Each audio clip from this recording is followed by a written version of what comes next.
मरकजी हुकूमत ने सुप्रीम कोर्ट में एक अर्जी दाखिल करके अयोध्या के मुतनाज़ा मकाम के आसपास की तहवील में ली गई गैर मुतनाज़ा 67 एकड़ जमीन असल मालिकान को वापस करने की दरख्वास्त की है। वीएचपी ने हुकूमत के इकदाम का खैर मकदम किया है, जबकि मुस्लिम पर्सनल लॉ बोर्ड और बाबरी मस्जिद एक्शन कमेटी ने मरकज के इकदाम की मुखालिफत की है।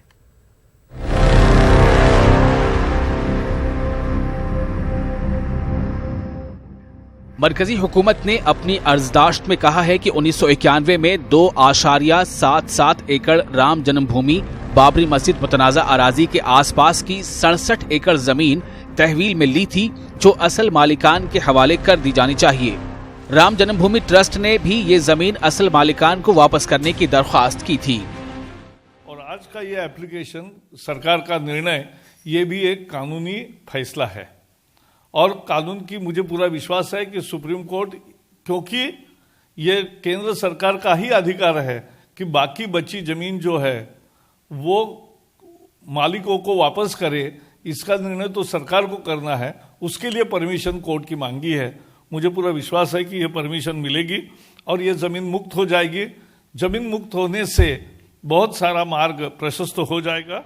कांग्रेस ने दबे अल्फाज में मरकजी हुकूमत के इक़दाम को सियासी करार दिया है।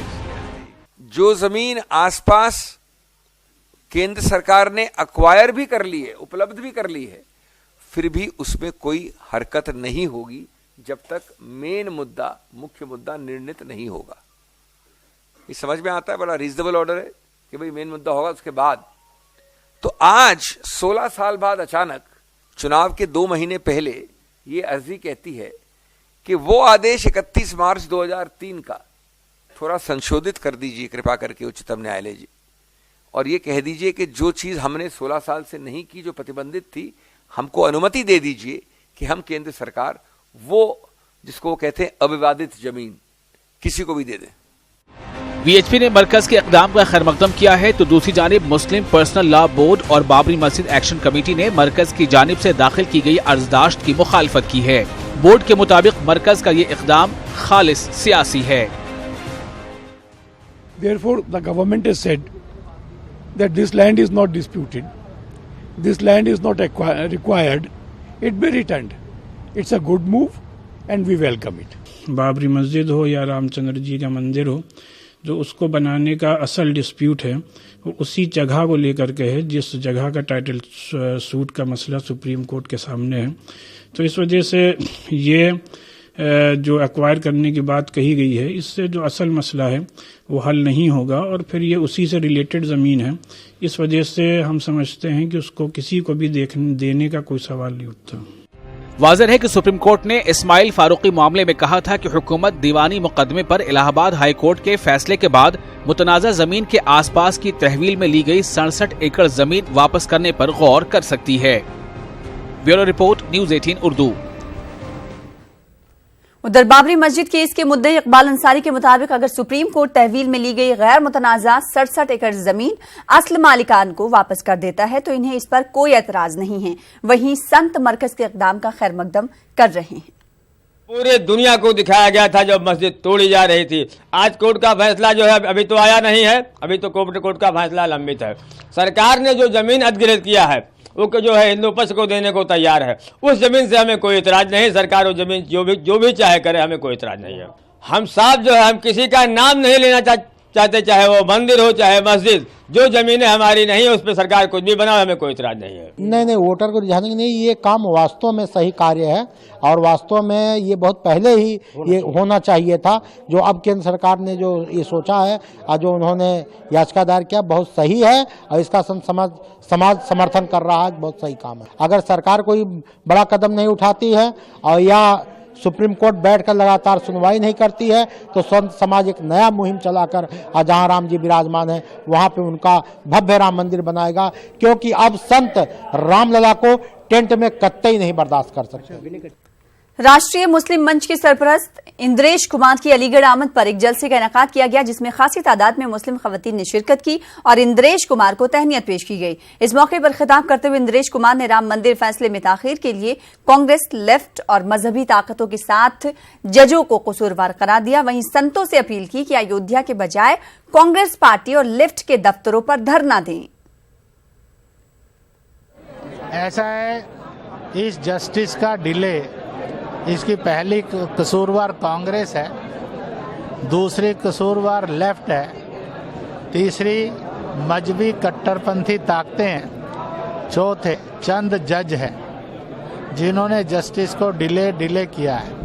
सरकार कानून बनाए या पार्लियामेंट में बहस करे कि न्यायालय से न्याय मिलेगा, अगर देरी होगी तो क्या अध्यादेश से देना चाहिए। मैं एक बात कह सकता हूँ, इसका फैसला हिंदुस्तान के किसी धर्म की जीत हार नहीं है, किसी पार्टी की जीत हार नहीं है। 125 करोड़ का हिंदुस्तान जीतेगा और जश्न मनाएगा। वहीं इस तकरीब में इंद्रेश कुमार ने कांग्रेस लीडर नवजोत सिंह सिद्धू, अदाकार आमिर खान और नसीरुद्दीन शाह को मुल्क का गद्दार करार दिया। इंद्रेश ने इन लोगों का मुआवजा जयचंद और मीर जाफर से किया। मैं एक बार बैठे बैठे सोच रहा था, जयचंद मीर जाफर दौलत खान नाम सुनने पर देखे नहीं चले गए, पर आज की दुनिया में उनके मॉडल होने नहीं चाहिए। तो अकस्मात नवजोत सिद्धू आ गए, जयचंद को बोलिए, और थोड़ी देर बाद नसीरुद्दीन और आमिर खान आ गए, मम्मा का मीर जाफर। दोस्तों नहीं चलेंगे। टेक्नोलॉजी के इस दौर में मोबाइल पर व्हाट्सएप ग्रुप का बनना एक आम सी बात हो गई है, लेकिन भोपाल में एक ऐसा भी व्हाट्सएप ग्रुप है जिसके जरिए उर्दू जबान के नए लिखने वालों की जहनी तरबियत के साथ उनके लिए माहाना नशिस्त का भी इनेकाद किया जाता है।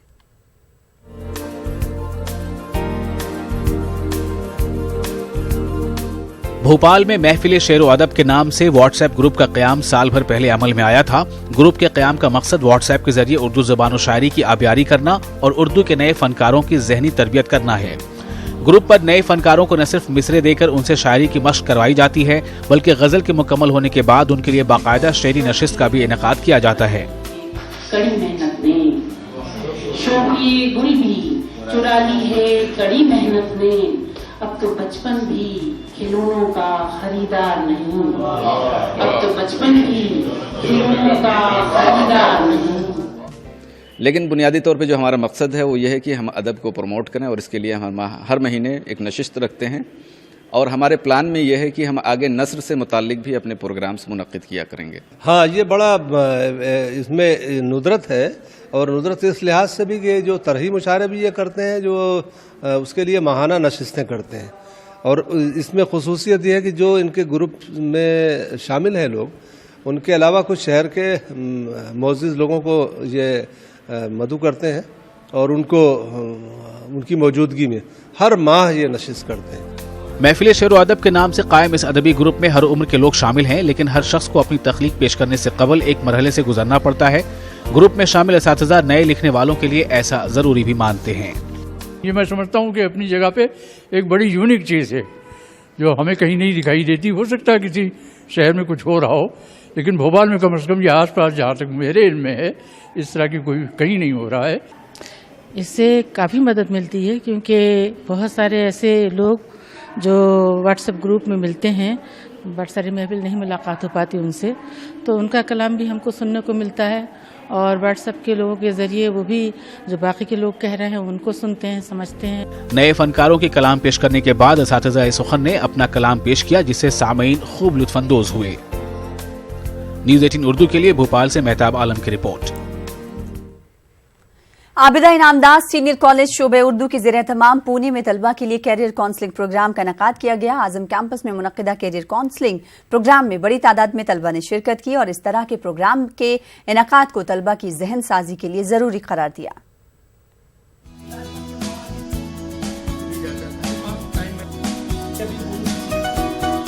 आजम कैंपस पुणे का एक अहम तालीमी इदारा है। इस इदारे में तमाम मज़ामीन के साथ तलबा को उर्दू में भी आला तालीम के मौक़े हासिल हैं। उर्दू तलबा के लिए आबिदा इनामदार सीनियर कॉलेज शोबे उर्दू के ज़ेर एहतमाम करियर काउंसलिंग प्रोग्राम का इनेकाद किया गया।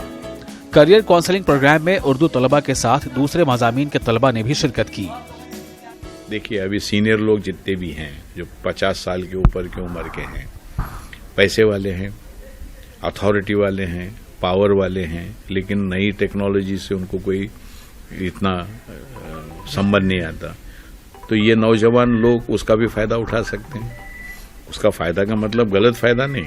तो ये चीजें हमेशा रहेंगी। हर 50 साल 100 साल में नई चीज आती है। उस नई चीज को पुराने लोग समझ नहीं सकते, नए लोग समझकर सीनियर लोगों को असिस्ट करेंगे और वो असिस्टेंट से जूनियर लोग पैसे कमाएंगे और बाकी की चीजें इसी तरीके से आने वाले दिनों में जो चलेगी इसी तरीके से चलेगी। कि जो हमारे नौजवान तलबा और तालिबात हैं उनके जो जहन में जो सवालात हैं किसी तरह से उन सवालात को दूर करने की कोशिश करें कि आज के माहौल जो हिंदुस्तान का माहौल है इसमें नौजवान क्या चाहता है, किस तरह उनकी करियर काउंसलिंग होनी चाहिए और वो उनको आगे बढ़ने के लिए क्या करना चाहिए और उनको अपनी मंजिल तक पहुंचने के लिए क्या दुश्वार रास्ते हैं उनको तय करना चाहिए। सर ऐसे प्रोग्राम्स के जरिए से बच्चे काफ़ी मोटिवेट हो जाते हैं। वो सुनते हैं जब के लेक्चर और उसके बाद में उसमें क्या क्या मौके हैं तो वो उस तरफ जाने की कोशिश करते हैं। लेकिन सर मुझे लगता है कि बच्चों से ज़्यादा उनके वालिदैन की भी काउंसलिंग होनी चाहिए। करियर काउंसलिंग प्रोग्राम में तलबा को जहां टाइम मैनेजमेंट का हुनर सिखाया गया, वहीं उन्हें मुकाबला जाती इम्तिहानात में शरीक होने और एहसास कमतरी से बाहर निकलने की बातें भी सिखाई गई। सर एक्चुअली मायूसी हमारे जहन में है। हमें सारी अपॉर्चुनिटी मिल रही है। We have all the things provided by everyone. I mean Azam campus भी हमें सब प्रोवाइड कर रहा है, पर शिकायतें हमारे जहन में। सर हमें सिर्फ पॉजिटिव रहना चाहिए और हम नेगेटिविटी बहुत भरे, हमारी मुस्लिम माशरे में नेगेटिविटी बहुत भरी है। This is my aim. I should get my degree here MA because I graduated from Kabul University from Afghanistan. I did my BA over there and I decided to come India and I should communicate with the people of India. Career counselling programme में तलबा की दिलचस्पी को देखते हुए मुंतज़मीन ने इस तरह के प्रोग्राम का तसलसल के साथ इनेकाद करने का फैसला किया है। न्यूज़ 18 उर्दू के लिए पुणे से मेहताब आलम की रिपोर्ट। मुंबई म्युनिसिपल कॉरपोरेशन मुल्क की पहली कॉरपोरेशन है जिसने गालिब की याद में मुल्क का पहला नक्शे दीवार तामीर करके न सिर्फ गालिब की शायराना अजमत का एतराफ़ किया है बल्कि नस्ल नौ को मिर्जा गालिब के साथ उर्दू तहजीब और सकाफत की अजमत रफ्ता को भी पहचान दिलाने की कोशिश की है। आप देखें इस हवाले से हमारी खास रिपोर्ट और मुझे दें इजाजत। आदाब।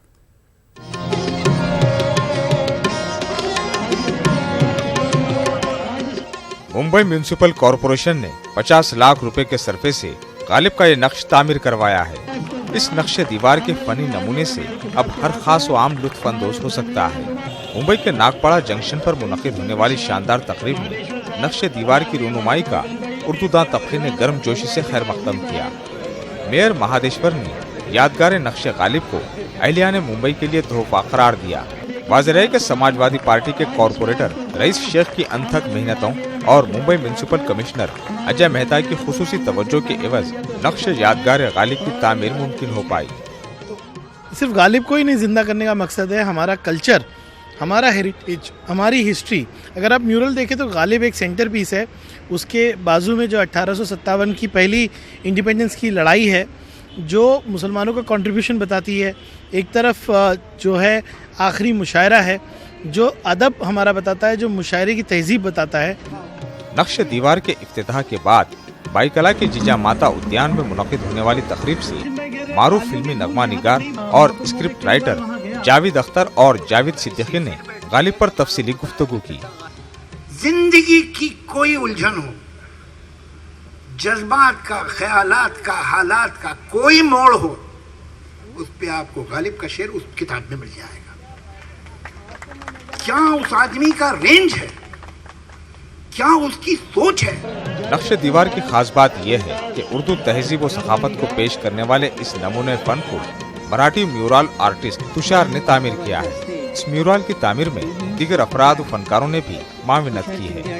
सरफराज आरजू साहब और रईस भाई ने मुझसे कहा था कि इस पर जो खत्ताती है गालिब की तहरीर, वो ख़ास तौर पे आप उस दौर की तहरीर में उसको तहरीर कीजिए ताकि मालूम पड़े कि ये उसी दौर में गालिब का लिखा हुआ है। बहरहाल मैंने कोशिश की कि उस तहरीर को गालिब की अक्स उतार सकूं और उस कोशिश में मैं किसी हद तक कामयाब भी हुआ हूं। वो बहुत जो म्यूरल बना है ये बहुत अच्छी बात है। मैं उन तमाम लोगों को मुबारकबाद देता हूँ, दिल से मुबारकबाद देता हूँ जो इसमें शामिल हैं। वो जिंदा कौमों का निशान यही होता है मेरे भाई कि जब वो अपना नया इतिहास लिखते हैं तो पुराने इतिहास को नहीं भूलते। और गालिब हमारे सुनहरी इतिहास का एक बड़ा ही खूबसूरत पन्ना है जिसे कभी नहीं भुलाया जा सकता। मिर्जा गालिब नक्शे दीवार की तामीर के बाद अब मौलाना अबुल कलाम आजाद और दीगर मुजाहिदीन आज़ादी की यादगार तामीर करने का सिलसिला दराज होने वाला है।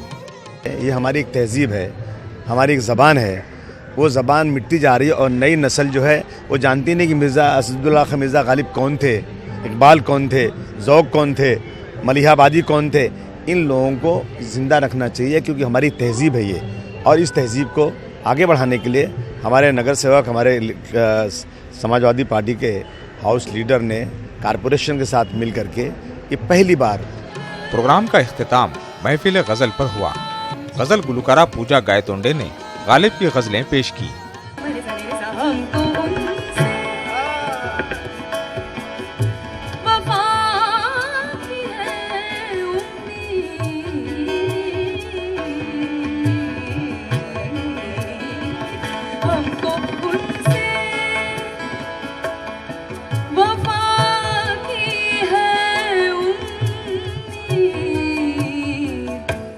जो नहीं जानते वफा क्या है, जो नहीं जानते वफा। न्यूज़ 18 उर्दू के लिए मुंबई से मोहिउद्दीन की रिपोर्ट।